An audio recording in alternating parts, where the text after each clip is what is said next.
Just discovered Solvey a few minutes ago, and about half an hour from the deadline on a bus I thought I would make an application, so thanks for the opportunity. It's quite surreal. I'm on a completely empty bus, which makes this marginally less embarrassing.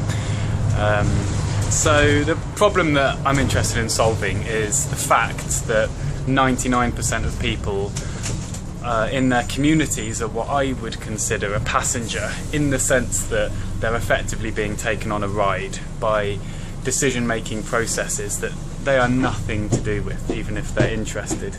People in schools or organisations or cities have little or no real opportunity to really influence change. I want to change the cycle lane, the recycling, the public transport, energy production, waste management, any of these things in my city. Just the minority of things that I'm actually passionate about or knowledgeable about.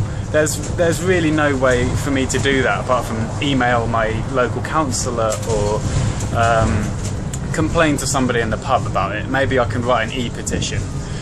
What I'm interested in helping to do is create spaces, methodologies and tools for actually beginning to harness collective intelligence and bring people together to work more effectively together.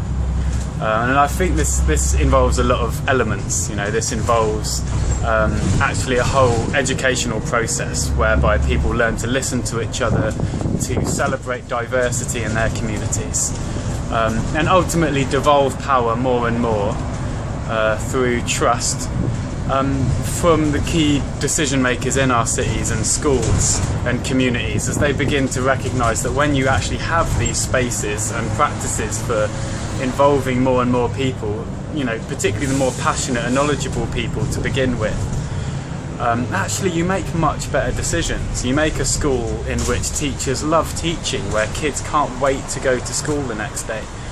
And answering a question that you put, guys, about why I care, I think I owe a huge part of that, not just to my mum, who is a very politically active, beautifully driven woman, but also due to the democratic school that she put me in halfway through secondary school, when I was having a really difficult time getting on in mainstream, where I felt like, even though I wasn't eloquent enough to put it into words, I felt like decisions were being made on my behalf by an overstretched head teacher and staff who didn't actually really know me, let alone know my needs.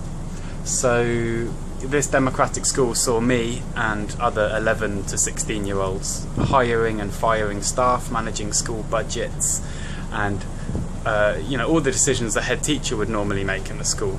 And we did this in a 2-hour-long weekly school meeting. And it doesn't have to be boring. If kids can do that, I think adults can do it across all kinds of communities. Just quickly about measuring the impact of a project like this, I think is really interesting, because it is obviously very holistic kind of, really the root causes of problems in society, I think, and also the root cause of why so many positive intentions with projects and charities can often be quite slow and ineffective, or just crumble. I think you measure the impact by proposals.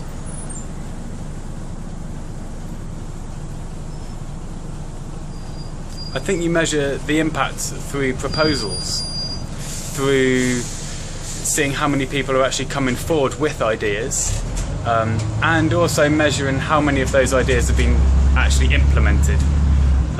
Then you have a process as well for evaluating these as well. So this is mostly web platform stuff. That's ultimately what we want to build, is a web platform. But I'm really not a believer that web platforms alone are going to solve the problem.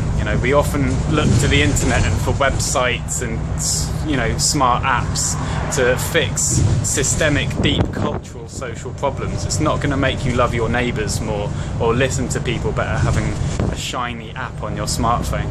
So we need a cultural change, and I don't have all the answers myself.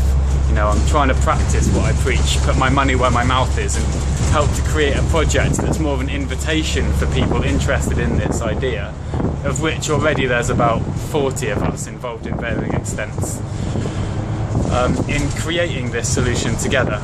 So what you're hearing from me now is the result of many really inspiring people's work, not just my own research and practices. And the invite is out there for everyone else to get involved in this. You know, everything we do is open and transparent and interactive, and that's the way that we'll always be as we continuously improve this solution that we build. So that's Change the Future. It's a web platform that's ambitious and it's in development, but it's also face-to-face spaces as well. It's decision-making processes, and it's practices and theories of change around how to involve more people in shaping all kinds of communities, so that we actually feel like they belong to us rather than just take us on a ride. Ultimately, we feel more valued, we make better decisions together in these communities, and we live happier lives in a more sustainable way.